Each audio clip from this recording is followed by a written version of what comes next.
everybody, my name is Lauren. And I'm Kyle. And we are the coaches at Team Cosmic Bodies. And today I'm going over a question that I was asked here. And I get this asked a lot, okay? Okay, here it is. Hi Lauren, what are your tips on getting through a long improvement season? I'm taking a year off after seeing that you took such a long off season, and I've been itching to step back on stage again. She's been itching to step back on stage again, but I'm also excited to make some improvements. So, okay, I get this question a lot, and I don't even know like why. Do people like not take long improvement seasons? Like, I don't know. Have I started like this trend of like not taking time off? Like it really shocks me that I get this all the time. Like, it's just a new division. I think so. The bikini. So, yeah, you got to set the standard for some people. Yeah, I really get this question a lot of like, how do I get through, why am I taking so much time off? Like, how do I get through it? And like the main reason is, guys, I really love both sides of it. Like, I love the gym in the off season, or not even like the improvement season or whatever you want to call it. And I love getting lean. You know, there's two sides. One side is you're growing muscle and you're improving. And then the other side is you're getting completely shredded and you're going to get on stage. So I guess for me is I don't really care being really lean. Like getting really, really, really lean, it's not like I don't care being fat, or not fat, but I don't care about being a little heavier. I think a big part of it too is you're happy with yourself at all stages. Like you're kind of just like, it's something you can't really like solve by being thicker or skinnier.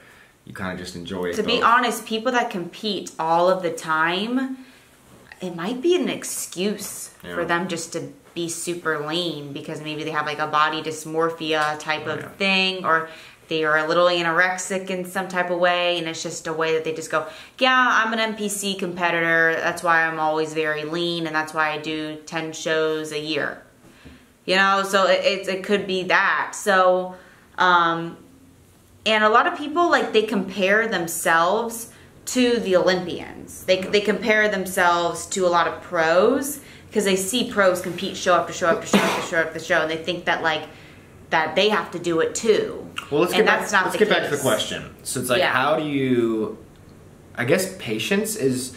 So it's like, yeah, that's the main point, is that she likes both parts.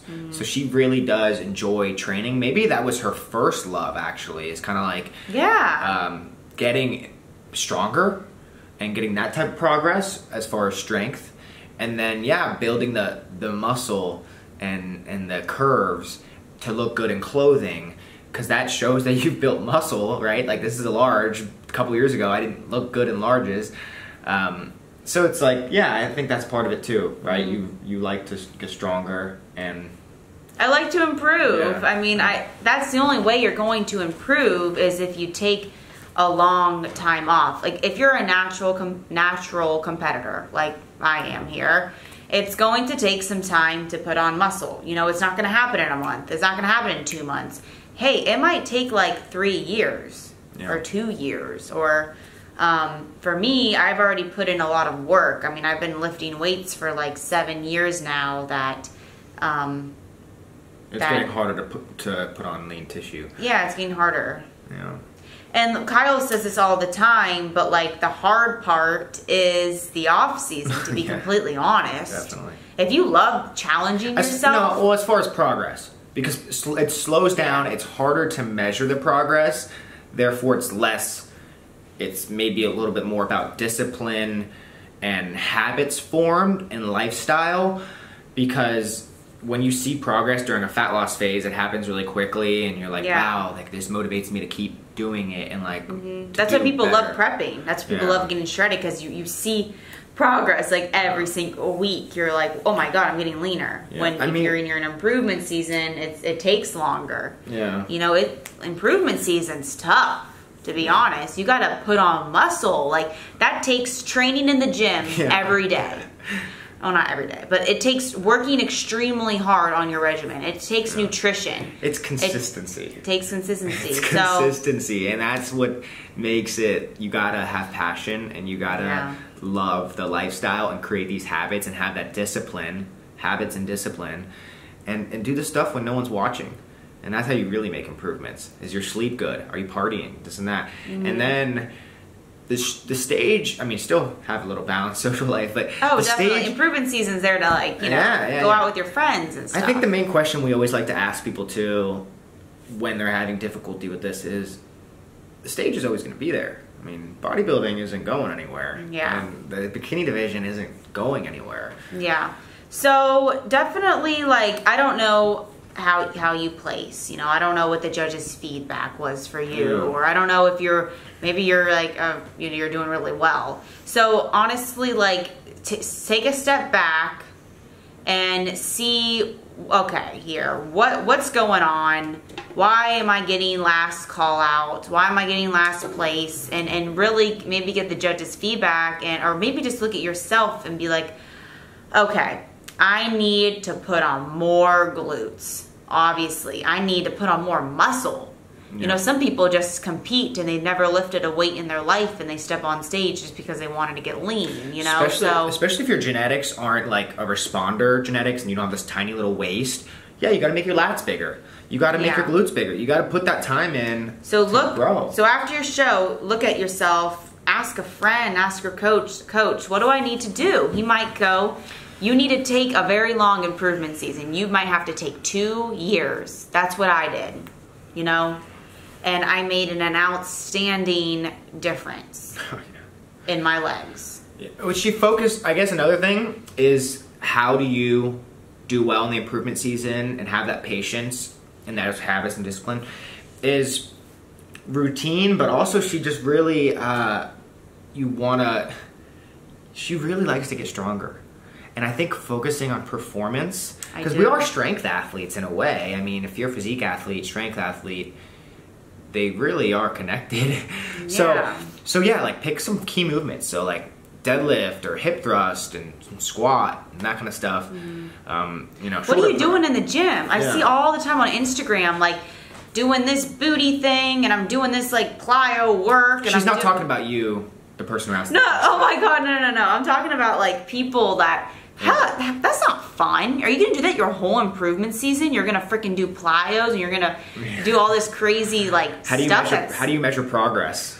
Yeah, like what's going on? Like, heck yeah, if I was doing that, I would want to compete again because I'm bored. So that's why I really focus on my performance in the gym. Let me break it down why performance matters.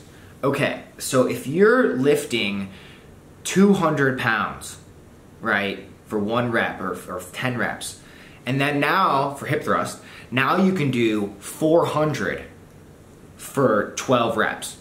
So it's like you added all this weight to the bar.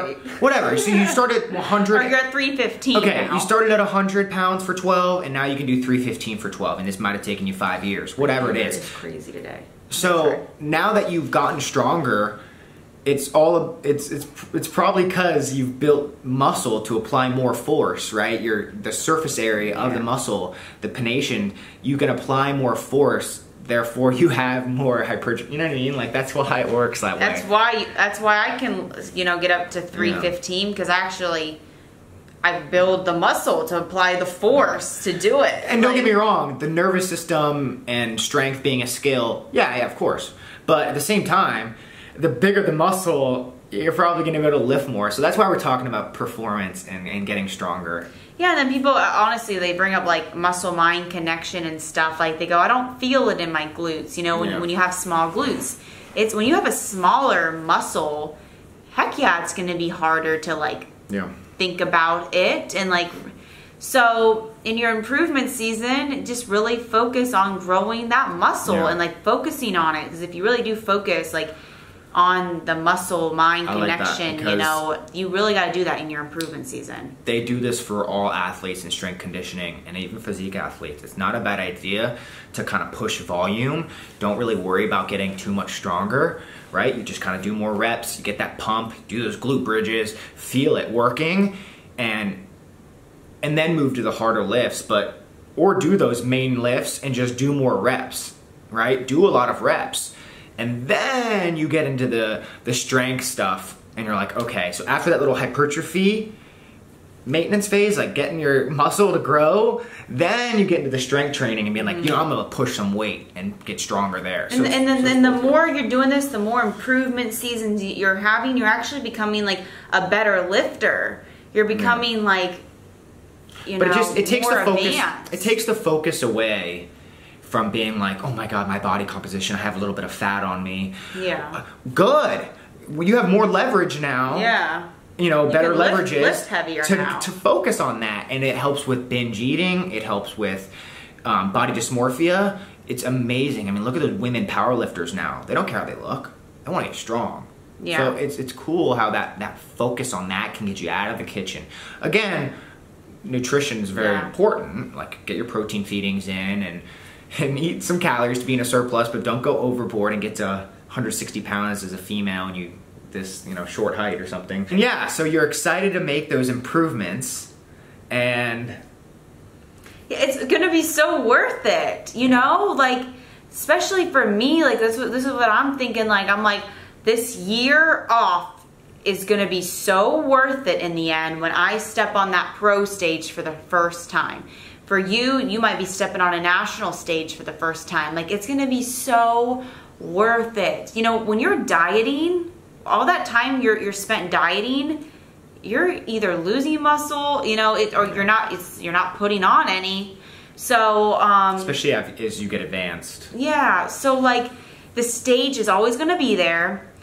Time flies very quickly, yes. And you're going to be on stage before you know it. So take every day and freaking kill it in the gym and kill it, because we like to do, and obviously we love the process. We love like, we're so disciplined that we're gonna go even when we don't feel like it. Yeah. But when we're in the gym, especially so glute wise, when she's hip thrusting and she's like, oh God, now I'm doing 235 and I have to do 14 reps instead of 12 reps like I was doing. Visualize yourself. She's like, what are my glutes gonna look like on stage? You know what I mean? Like, first call outs, I'm winning, and it's that's what gets me through it for sure. Like, every exercise I'm doing, I envision, what is my freaking shoulder gonna look like on stage? How my delt's gonna pop next time? And visualization's huge. You just gotta visualize yourself, you know. And then the next time you go on stage, well, you've already relived it. And look, your delt's already there. You know what I mean? Like, it's that confidence that's like, I've already lived this. The mind is huge. I already saw myself You can winning. like literally envision yourself growing muscle in your shoulder, and it might happen. Yeah. Like, it's so weird. I'm drinking this protein. It's going straight to the tissue. Yeah.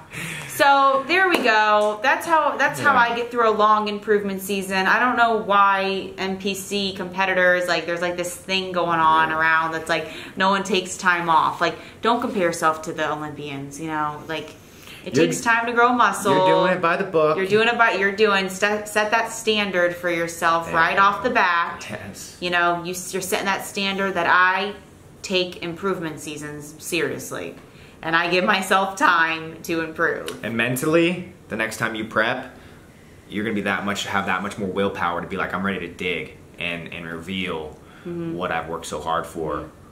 Your willpower is going to be there too. Yeah, that's like, you want that willpower high. Yeah, it won't seem like a chore at all. Yeah. I'm going to be so ready. It's been a whole year at the end, you know, when it finally hits, you know, time to prep. I'm going to be like, oh yeah, I'm ready to go. Yeah. Like, right now, heck no, I couldn't prep right now. My body wouldn't respond. I'm tired probably still, and it's just, have I even improved really that much? Okay, that's the end of the video. That's how you get through a long improvement season. Everyone should be taking some long improvement seasons, and all right. Yeah, like this video. Yeah, like the video. Leave a comment. Yeah, and subscribe too. Don't forget. I probably should say that in the beginning of the video if anyone's watching now, but okay, bye.